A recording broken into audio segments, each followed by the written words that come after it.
In a strange world, everyone receives a blessing from a certain animal god upon turning 16. Today, Sophia Leela is called to the front of her class to receive hers. As she nervously shuffles forward, she silently runs through the many abilities she might gain from the animal gods, each blessing unique and powerful in its own way. When she finally reaches the front, her instructor gestures to a spread of floating cards and encourages her to pick one, explaining that it will determine which animal god will bestow their blessing upon her. Her heart pounds as she begins to panic. She silently begs not to be given any ability that would make her stand out. She'd rather receive something simple, like the mole god's gift of night vision, something that's simple and safe. Eyes shut tight, she reaches out and hopes for the best. But when she opens them, she finds the card of the gorilla god staring back at her. The next day, Carissa and her group of friends approach Sophia, curious to know which god chose her. They poke fun at her, claiming even the bird god wouldn't bother giving her a gift, or that she lacks any form of charm to be chosen by a god like the peacock. Despite their taunts, Sophia says nothing. She keeps her blessing to herself, refusing to reveal the truth. Eventually, the girls lose interest when they hear that Luis has returned to campus. They rush off to find him, leaving Sophia alone in the classroom, finally free to eat her lunch in peace. Sophia studies at a prestigious royal academy meant to educate the sons and daughters of nobles and other elite families. The school claims its mission is to mold future leaders and model citizens of the state. In reality, most students are only interested in securing their future comforts. The boys network for business opportunities. The girls hope to marry into power. Few care about the real achievement of leading the country to prosperity. Sophia, the daughter of a count from a remote and unimportant territory, holds little social value. No one tries to get close. There's nothing to gain from befriending her. She sits beneath the shade of a massive tree and pulls out her lunch, but the moment she picks up an apple, her fingers accidentally crush it with terrifying force. Her eyes widen in horror as she stares at her hand, realizing she still can't control the strength granted to her by the gorilla god. Since yesterday, she's broken everything she's touched, leading her to believe it's the newly acquired ability. Yesterday, after the ceremony, Sophia had quietly approached her instructor, revealing the card she had drawn. Upon seeing it, the instructor's eyes widened in amazement. With a reassuring smile, he told her it was a rare and powerful blessing, the gorilla god's card, one that only appeared once every 50 years. Those chosen by the gorilla god gained sudden and overwhelming combat prowess. Their strength surged to 7 times that of a normal human, and even their grip became 10 times stronger. Sophia's legs gave out and she collapsed to her knees. This was not the kind of ability she had hoped for. She never wanted to stand out and never asked for something so destructive or difficult to control. Before she could say anything more, the instructor suddenly asked her to return the next day for a private meeting. He refused to say why or provide any details, only hinting that it was important. As Sophia eats her lunch beneath the giant tree, her thoughts wander back to her instructor's sudden request. She tries to enjoy the quiet moment, but curiosity gnaws at her. A rustle above pulls her attention away. A squirrel scampers down the trunk and darts across the grass, stopping right in front of her. Its tiny eyes are fixed on her, unblinking and curious. Sophia observes its odd behavior and wonders if the little creature has had anything to eat yet. Reaching into her lunch bag, she offers some bread and gently lays it on a handkerchief before standing up. As she walks away, the squirrel doesn't touch the food. It just watches her leave, unmoving and oddly still. The day drags on, and the weight of her earlier thoughts refuses to leave her. Eventually, the final bell rings. Instead of heading home like everyone else, Sophia finds herself inside the headmaster's office. She learns what her instructor had mentioned the day before. The Royal Knights have expressed interest in her to join their ranks. Then a note is handed to her, outlining the steps she would need to take, such as the entrance exam. The headmaster speaks of duty and potential, praising the rarity of her ability. He emphasizes that the strength granted by the gorilla god is too valuable to be wasted. Historically, all known bearers of the blessing have served as knights. Internally, Sophia begins to unravel. She never wanted attention and certainly no expectations. The idea of being forced into something so public and demanding fills her with dread. She fears disappointing her family. Her mind conjures absurd consequences, like being sent to teen jail or shaming her parents on a grand scale. Despite everything, she remains composed. She accepts the information and gives the impression of willingness. Sophia quietly pleads with the headmaster to keep her ability a secret. The headmaster agrees, misunderstanding her request as a sign of humility and excitement. He even promises not to mention the Royal Knights scouting her, assuming she simply wants to reveal it once she becomes a knight. After the meeting, Sophia returns to her usual lunch spot under the large tree. The bread she left earlier is completely gone. Only the handkerchief is left with some breadcrumbs scattered on it. As she bends down to pick it up, her thoughts drift back to her conversation with the headmaster. Somehow, by a twist of luck or perhaps misfortune, she is now on the path to becoming a royal knight, one of the furthest roles from her original dream of living quietly. A new thought crosses her mind, one that will exclude her from being a knight. If she fails the entrance exam on purpose, then maybe the Royal Knights will simply turn her away. No matter how rare or powerful her ability is, surely they wouldn't accept someone who doesn't pass their tests. On the day of the exam, she makes her way toward the training grounds but struggles to find the testing center. While wandering through the outskirts, she comes across an elderly man struggling with a broken wagon. One of the wheels is missing, and he's worried about how he'll transport all the goods piled up in the cart. She hesitates. A part of her wants to help, but another part reminds her of the consequences of being noticed. Still, guilt outweighs fear. Using her enhanced strength, she begins lifting the heavy barrels with ease, startling the man. She carries the goods to the next town, and by the time she returns, she's completely lost. It's then that Louise appears. He recognizes her confusion and approaches. Sophia is stunned, not just by his sudden appearance, but by his face. It's the first time she finds herself genuinely taken aback by someone's beauty. She stumbles out an explanation and admits she's supposed to be at the Royal Knights training grounds. Louise points her in the right direction, and before she leaves, gently wipes her face. The unexpected gesture leaves her frozen in place. Louise, however, remains calm, casually wishing her luck and mentioning they'll see each other later. His words puzzle her, but she decides not to dwell on them just yet. Once she reaches the training grounds, she changes into the required sportswear and quickly realizes that she's the only girl there. Her plan to fail lingers in the back of her mind, until she notices Louise make an entrance and announce that he will be proctoring the exam. The first test begins with a simple challenge, a 100-meter dash to assess the candidate's speed.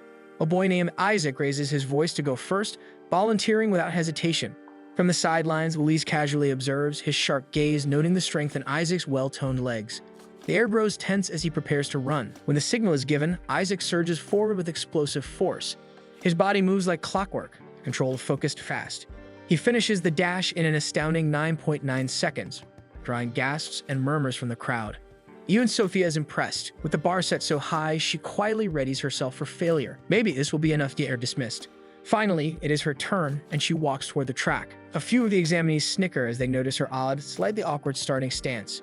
She ignores them. All she wants is to complete the race, fail, and leave unnoticed. But the moment her foot pushes off the ground, something changes. In an instant, the gorilla god's power flows through her. Her muscles tighten, her legs propel her like a cannonball, and she rockets forward at inhuman speed. Before she can even process what's happening, she's past the finish line and crashes into the wall at the far end, leaving a hole in it. Silence falls. The crowd stares, stunned. Even Sophia stands there, staring back at the wreckage, breathless from the sudden burst of strength. A quiet realization flickers in her chest. She enjoyed that moment. She released her power. The thrill makes her feel uneasy, since the gorilla's power is growing on her. The next challenge is repelling. The towering height of the tower looms even from the base, and once Sophia reaches the top with the others, the sheer drop is worse than she expected. While the group hesitates, debating who should go first, a confident boy named Eddie volunteers. He descends swiftly, even performing a stylish flip before landing safely. Sophia glances around only to find Isaac off to the side, clearly shaken. He's cowering slightly, his face pale. She approaches and he admits his fear of heights. Sophia calmly suggests they go down together, with her leading, so if anything goes wrong, she can catch him. Surprised by her willingness to help, Isaac goes up to the rope, happy to know he has found a friend in this challenge. As they make their descent, Isaac freezes again, realizing that even with Sophia, it is still scary. Suddenly, a gust of wind throws him off balance. His rope jerks violently, the safety latch snaps. Sophia's instincts kick in. She grabs Isaac mid-air, noting briefly how light he feels in her arms. But their combined weight strains the anchor, and the screws rip out of the wall. The two plunge toward the ground. Without thinking, Sophia rotates mid-fall, cradling Isaac in a protective bridal carry. She braces, absorbing the impact with a powerful crouch. Dust erupts around them as they hit the ground, but both remain unharmed. Louise watches from a distance, awestruck. Isaac tearfully thanks Sophia as whispers ripple through the training ground, praising Sophia for her bravery. Louise, regaining composure, quiets the crowd and reminds them the exam is still ongoing. He then calls Sophia over and escorts her to the infirmary. It's only then that Sophia realizes the skin on her palm is torn up. As Louise tends to her injured hand, he notes that the cuts aren't as deep as they should be, considering the weight she carried during the fall. He casually compliments her strength, mentioning that it's no surprise Isaac seems completely smitten with her after what happened. While Louise resumes cleaning the wound, Sophia takes the chance to study his face more closely. She had already thought he was beautiful the first time they met, but now with him so near, she notices the finer details, his delicate features, his long lashes, and his tall nose. He glances up, catching her silence, and assumes she's in pain, but she quickly denies feeling any discomfort. Flustered. In truth, she had simply been staring too hard, lost in thought, and now scrambled to hide her embarrassment. Her sudden awkwardness makes Louise laugh, a soft, amused sound that takes her by surprise. At that moment, she realizes he's much younger than she initially assumed.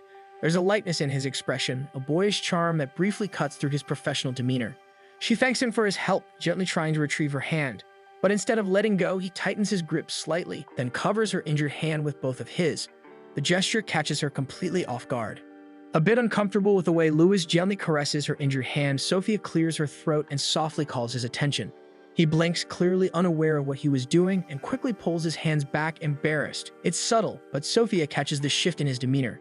His usual composure falters for just a moment, and she finds herself quietly amused by this rare glimpse of his unguarded side.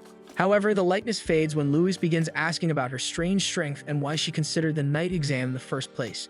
Louis, realizing he might be stepping into personal territory, retracts any questions he was about to ask. He returns to his usual polite demeanor and simply offers his hand to help her stand. As they walk back to the training grounds, Sophia notices several examinees already in the middle of mock battles, swords clashing in a choreographed storm of movement. It becomes clear that while she was in the infirmary, the group had already moved on to the next part of the exam, and she had missed it entirely. Her heart jumps with a flicker of hope. Missing the test might mean she automatically fails, but that hope is quickly chased away by a pang of disappointment. If she fails, it might also mean she'll never see Louis again. She quietly scolds herself. He lives in a world far from hers. Eventually, Louis announces the end of the tests. The examinees begin to disperse, voices loud with either excitement or frustration. Sophia lingers behind, hoping for a moment of closure. Louis approaches her and offers a calm nod of thanks, acknowledging her courage during the repelling test. As if on cue, Isaac bounds over, visibly relieved to see her well. He tears up as he checks her, still feeling a sense of gratitude towards her for saving him. Louis smiles faintly and reminds Isaac to thank her properly.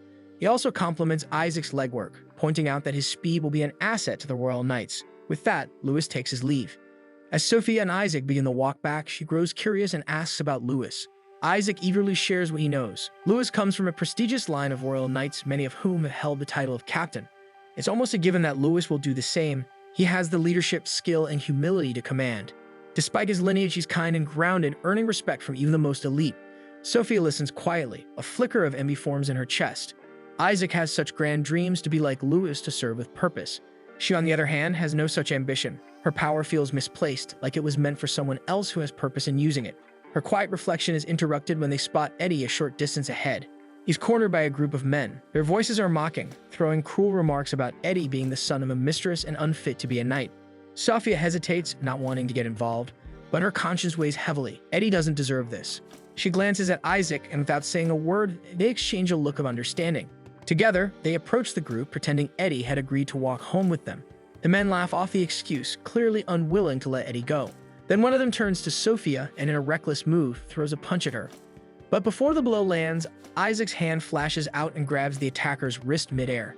Isaac is absolutely furious. A fellow examinee, someone aspiring to be a royal knight, raising a hand against a girl is unforgivable. None of them notice Eddie has knocked out another man from behind, sending him sprawling to the ground. Chaos erupts. Eddie and Isaac engage the group in combat. Sophia stands back, wide-eyed and frozen, caught between awe and disbelief. One of the remaining aggressors notices her hesitation and lunges toward her. He grabs her wrists, intending to twist it painfully. But to Sophia's surprise, she feels nothing. The pressure barely registers, and without thinking, she reacts. Her body moves on instinct. With a single flick of her arm, she hurls the man across the clearing, his body crashing against a tree with a loud thud. Every eye turns to Sophia due to her amazing strength, all too stunned to continue the fight. Trying to shift the mood, Sophia quickly suggests they de-escalate. She talks calmly, trying to redirect the situation. Now walking home together, Sophia, Isaac, and Eddie share a quiet moment of reflection. It turns out the remaining men scoop up their injured friend and flee without another word. Eddie casually remarks that Sophia must be the one blessed by the gorilla god. Her feats during the exam, especially outrunning Isaac, widely known as the fastest youth in the country, had made it rather obvious. His mood then shifts to being sour as he expresses his frustration. He can't believe Sophia doesn't grasp the value of her gift. She had been blessed by one of the most powerful gods, yet she acts as if it were a burden. He starts explaining the mechanics behind the gorilla god's strength, how users gain raw power unmatched by nearly all other blessings. Despite his irritation, Eddie expresses his gratitude. Without Sophia, they might have ended up seriously hurt. Isaac, fueled by the adrenaline and his desire for friendship, officially reintroduces himself, hoping they can become close companions. While he shares the story of his blessing from the dog god, Eddie, ever reserved, chooses not to disclose his own. Sophia, hesitant, finally tells them her name and asks a single favor, that they keep her blessing a secret. Both boys agree instantly, without hesitation. When Isaac realizes they're all 16, he declares that it's fate and dramatically raises their clasped hands in celebration, declaring the start of a new friendship.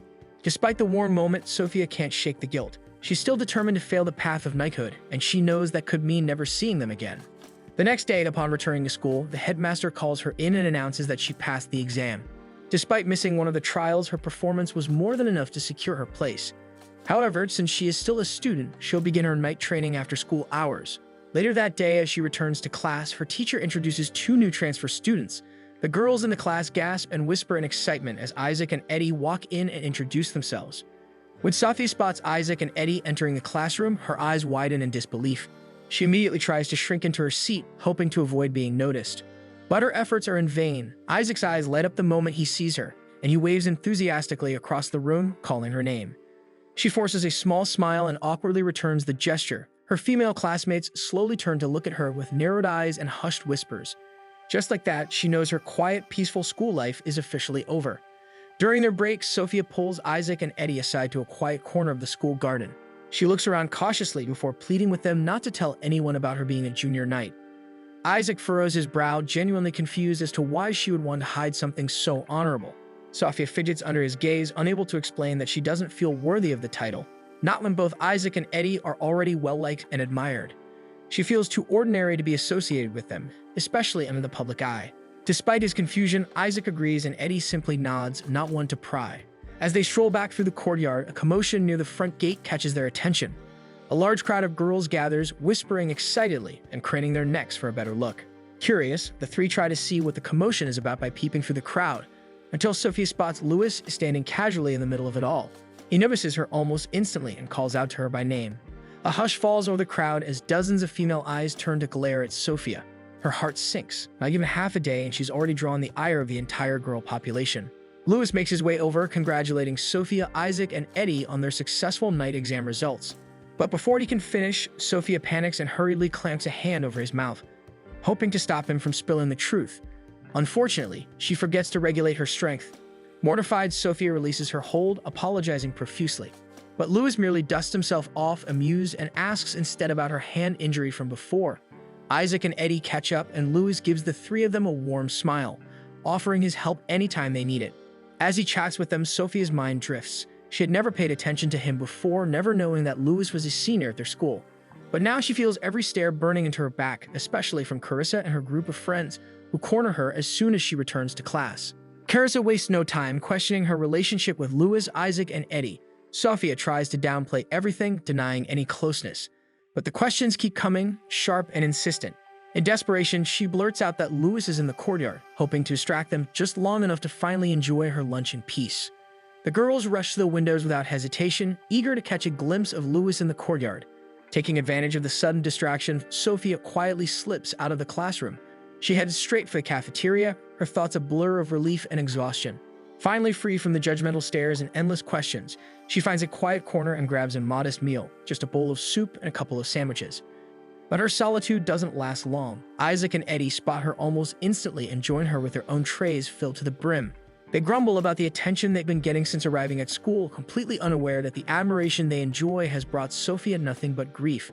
While they bask in the limelight, she quietly becomes the target of envy and hostility from the other girls. Isaac notices her small meal and tries to share his food, but she politely refuses. She knows better than to draw more attention to herself, especially with the way everyone's been watching. Suddenly, the trio's curious eyes turn toward the entrance where Louis now stands calm and composed despite the commotion.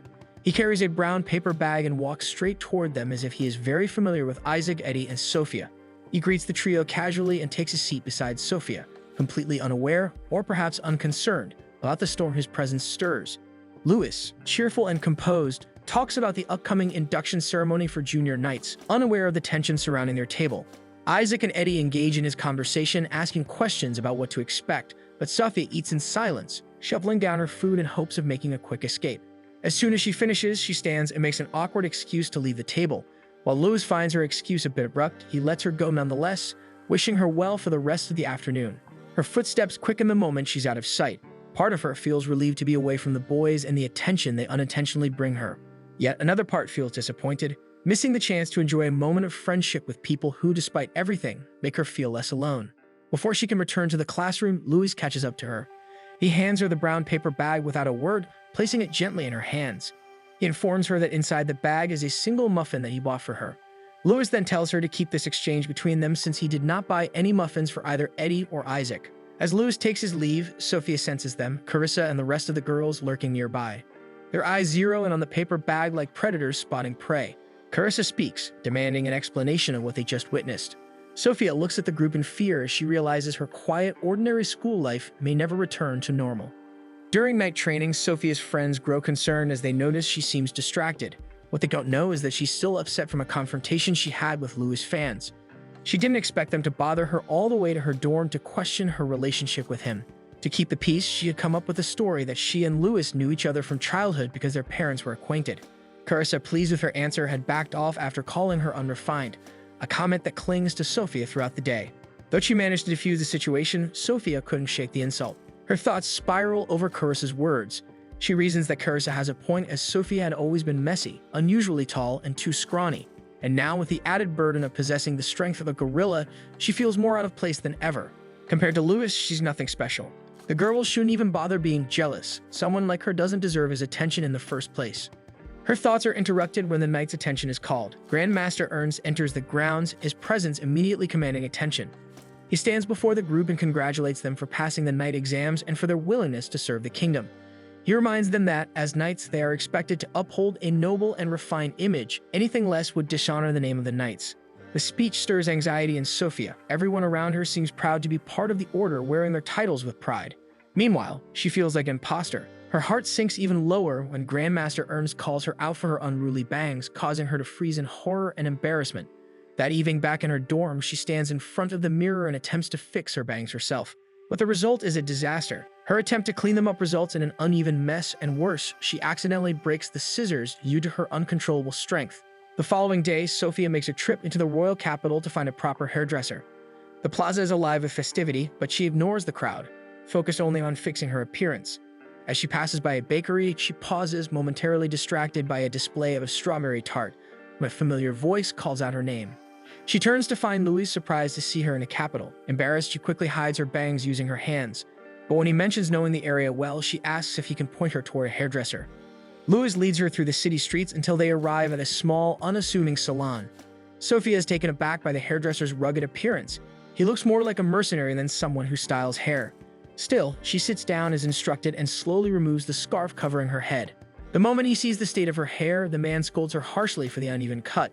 When Sophia requests a short hairstyle, he gets irritated and turns to Louis, asking if the school party is approaching.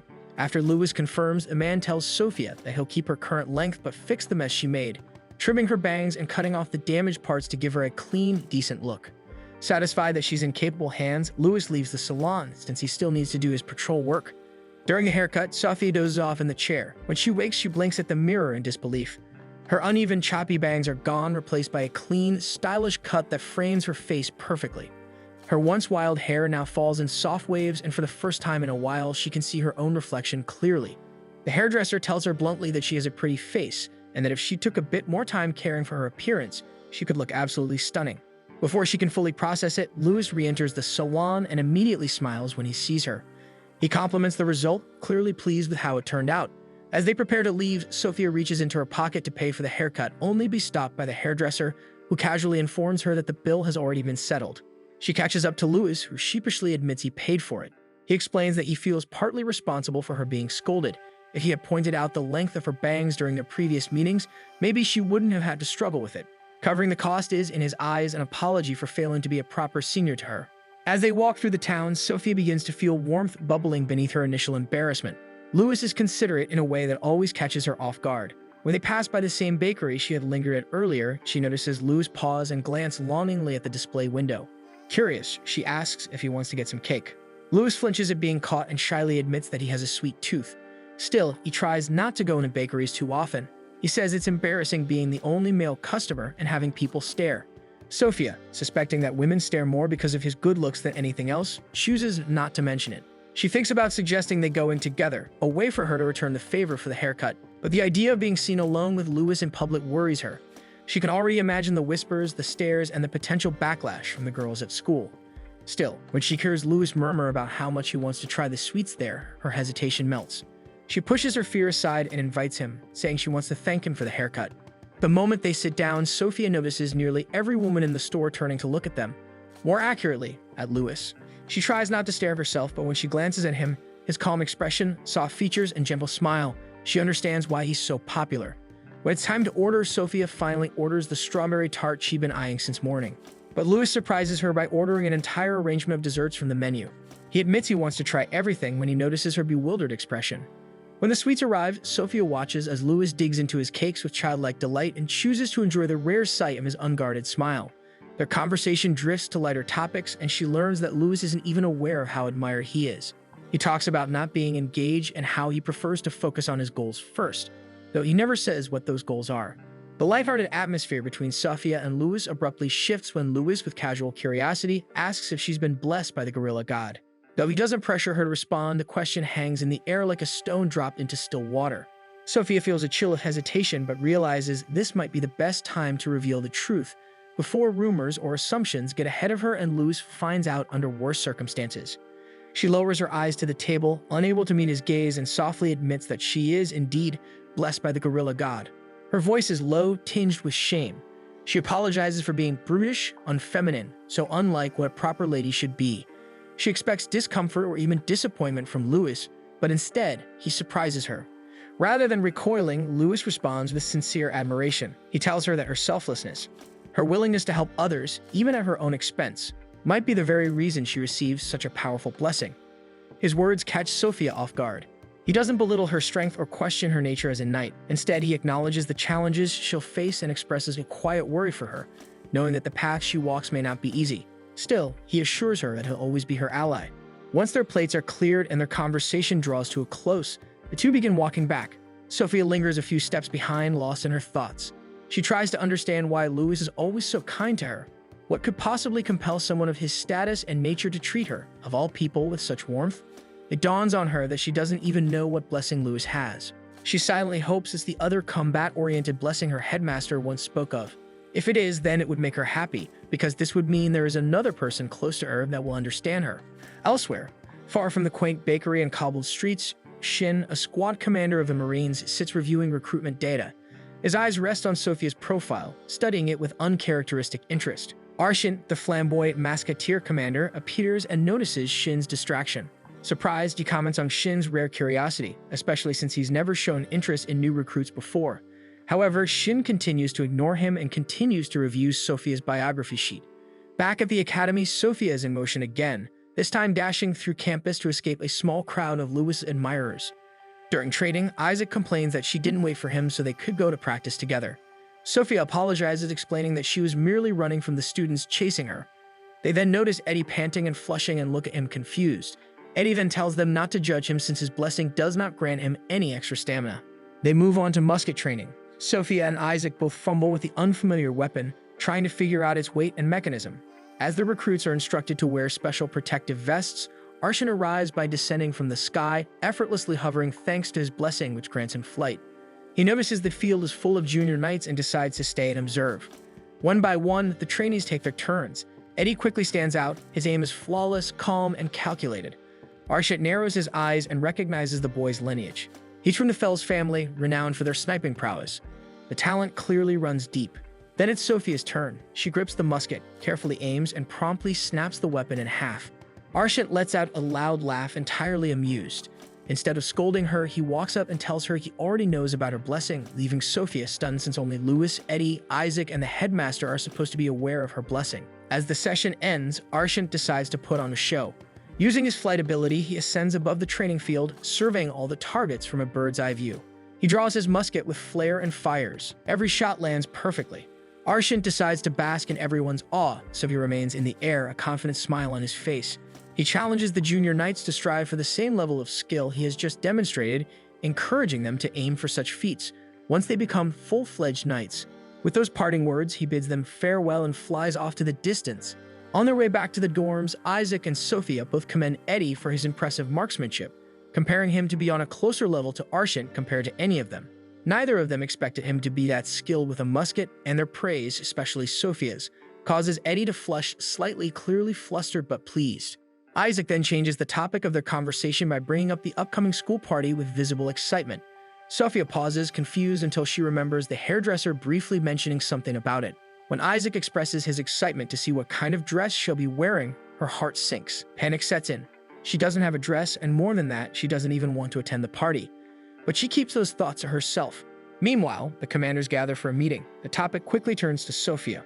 Arshian openly states his desire to recruit her into his unit, impressed by the potential of her gorilla god blessing and wanting the power in his squad. Shin, however, disagrees, arguing that someone with such raw power isn't suited for the precision-based skills required of a musketeer. The debate begins to escalate, but ultimately fizzles out and both men agree to shelve the discussion, for now, in favor of grabbing a bite to eat.